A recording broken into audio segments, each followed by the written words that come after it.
So I had quite a few requests from various viewers to elaborate on the hips and the pelvis. So I'm gonna show you a few more details on the hips, the pelvic area. So first we start blocking in. I'm gonna start from the skeleton, okay, and from the skeleton, then I'm going to move on to the muscles and eventually the skin. So I'm blocking the bucket of the pelvis, and maybe I can make it slightly turned, slightly tilted this way, right? Meaning the iliac spines are going to be not. Let me show you a quick sketch here on this side here. So if I have the pelvis in a frontal view, this is the bucket, right? The width is slightly bigger than the height. And the iliac spines are going to be at the upper quarter, the pubic bone at the lower quarter, right? So here, this is the upper quarter, right? And this is the middle, and this is the lower quarter. So that's the pubic bone. These are the iliac spine. If I rotate, turn the pelvis a little bit, let's say toward that way, back, that way, I'm going to have an iliac spine here at the right on the margin of the here of the profile of the bucket here, right? I was looking for an eraser, right? So that's one iliac spine. That's the other iliac spine. The pubic bone we have seen is going to be at the lower quarter, and then I connect the iliac spines with the pubic bone. The umbilicus is going to be about at this level, a little bit above the iliac crest, and the rib cage is going to be, let's say, here, right? Blocking here. So I'm gonna work on a female pelvis because it's going to be easier to show the muscle of this area here, not having the male genitalia in the way. So down here I have the subpubic angle, right? And I want to block in now the joint, the hip joint, which is going to be at the level of the base of the opening of the acetabulum, the depression where the head of the femur is included between the the level of the pubic bone and the middle of the height of the pelvis. So here I see it here because this is slightly turned toward me, right? On the other side, I don't see it's going to be kind of on the margin in here like this.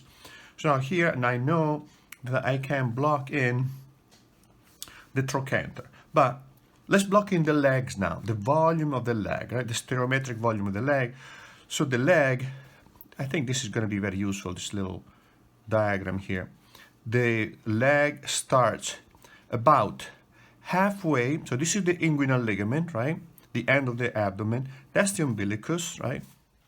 And these are the external oblique.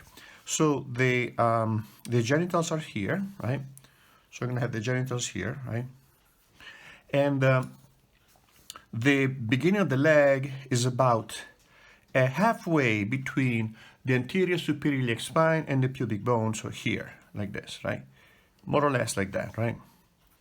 And the leg is going to come down like this, right?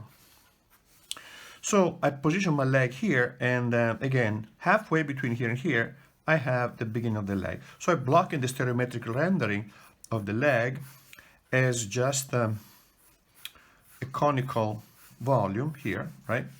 And this leg I want to raise so that we can see the adductor group in here, right? So this leg, therefore, is going to be here, from here, top here, and then moving down that way. This is the lower part, right? That's the leg, right? The thigh. And so now what I want to do is be a little bit more precise about the connection here of the rest between the rib cage and the pelvis. So the linea alba down like this, right? From the sides of the rib cage here, I'm going to have the external oblique coming down like this, right? Going to the iliac crest. The rectus abdominis, central here, right?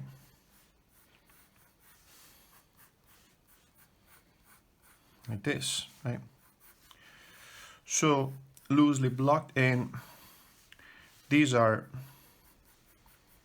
the main volume of the bottom of the abdomen, right? We'll have the end of the rib cage in here, the external oblique here, right? So see how if I block in the skeleton, I can then kind of make sense, extrapolate the other volumes, the muscular volumes, if I know where they go, right? So now, from the iliac crest down here, down to the trochanter, which is about, the trochanter, great trochanter, is a little bit lower and outside the value. So imagine this. This is the head of the femur. The great trochanter is going to be a little bit lower and outside, lateral to the head of the femur. So that's the great trochanter. So out here, I can kind of imagine that's where the greater trochanter is, right? So from here, I can block in the gluteus medius. The gluteus medius goes from the lower margin of the iliac crest, right, down to the greater trochanter here like this. And then it comes down from just behind the iliac spine down to the greater trochanter like that, right? Same thing for this side here, but now this muscle here will be behind, you see, behind the leg in here, because it goes to the trochanter, who is behind the volume of the leg. So now here, I want to keep in mind, let me soften up this part here a little bit.